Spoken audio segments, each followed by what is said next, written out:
बीच एक और बड़ी जानकारी सामने आ रही है, रुक कर लेते हैं। कांग्रेस के टिकटों के ऐलान के बाद बहादुरगढ़ में भी बगावत शुरू हो गई है। देखिए, बड़ी जानकारी आपको दे रही है। राजेश जून ने निर्दलीय चुनाव लड़ने का ऐलान किया है।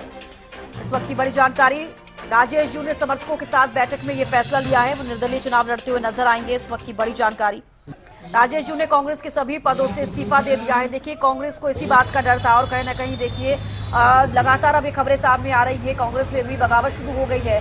राजेश जून ने देखिए निर्दलीय चुनाव लड़ने का फैसला किया है। कांग्रेस ने मौजूदा विधायक राजेंद्र जून को ही टिकट दिया।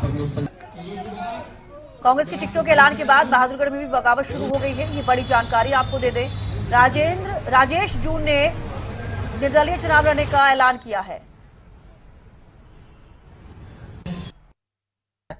मेरे सभी साथियों ने जी जान से ये कहा है कि हमने जी जान से इलेक्शन लड़ना है, बहुत भारी मतों से हम आपको एमएलए बनाएंगे। तो मैंने फैसला लिया है कि मैं आज से अपना प्रचार शुरू कर रहा हूँ। मैं निर्दलीय इलेक्शन लड़ रहा हूँ।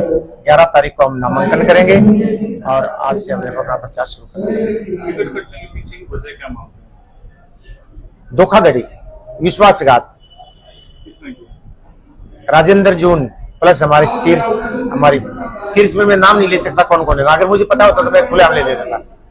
देखो, बहादुरगढ़ के हल्के की जनता ने 100 में से सर्वे में 78 नंबर मेरे को दे रखे हैं। 20-22 के, कहीं 20 है, कभी 22 है, राजेंद्र जून को दे रखे हैं।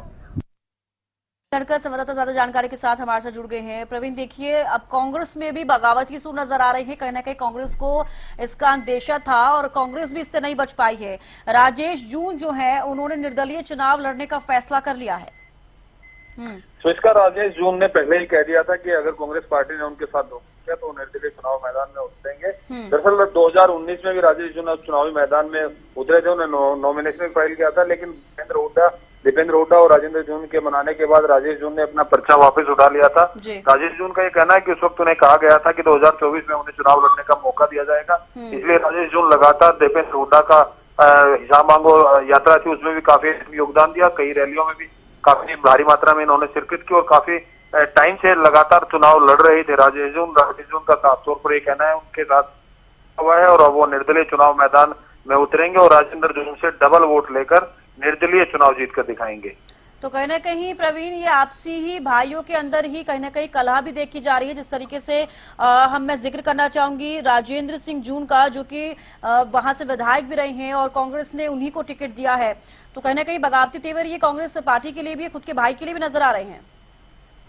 देखिए, इसका राजेश जून और राजेंद्र जून एक ही गांव से आते हैं और राजेश जून के नाते में चौथे लगते हैं। लेकिन जहां तक बात है राजेंद्र जून को टिकट मिलने की, तो कांग्रेस में सीटिंग और गेटिंग का फार्मूला कायम रखा गया है कि जितने भी विधायक थे उनमें से किसी भी विधायक की टिकट नहीं काटी गई, चाहे वो ईडी केस में जेल में जो अभी हैं सुरेंद्र पवार, उनको भी टिकट मिला है। धर्मपाल जो समालखा से छोड़ गए उनको भी टिकट दिया गया है। इस तरीके से अगर देखें तो सीटिंग गेटिंग के फार्मूले के चलते हुए राजेश जून का शायद नंबर नहीं लगा है, लेकिन राजेश जून ने अभी सीधा तौर पर ये चुनाव लड़ने का ऐलान कर दिया है। 11 तारीख को नॉमिनेशन फाइल करने का भी ऐलान कर दिया है। उनका ये कहना है कि जब हमने उनसे पूछा कि अगर इस बार भी आपको मनाने के प्रयास होते हैं तो क्या होगा, तो उनका कहना है कि इस बार किसी की हिम्मत नहीं है, किसी में इतना जोश वो नहीं होगा, कितनी बात रखने का दम नहीं होगा कि वो उनकी आंखों में आंखें डालकर ये कह सके कि राजेश इस बार भी चुनावी मैदान से हट जाओ, क्योंकि राजेश जून से उन लोगों ने वादा किया था।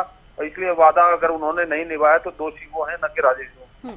प्रवीण, ये भी पूछना चाहूंगी, जिस तरीके से अब राजेश जून ने निर्दलीय चुनाव लड़ने का फैसला किया है, तो क्या इससे नुकसान हो सकता है कांग्रेस को? क्योंकि देखिए, आपने जैसे जिक्र किया कि पहले भी उनको टिकट नहीं दी गई और जिस तरीके से उन्हें समझाया गया, उन्होंने अपना नॉमिनेशन भी वापस ले लिया। फिलहाल अब लग रहा है कि वो नॉमिनेशन फिर से करेंगे और निर्दलीय चुनाव लड़ेंगे।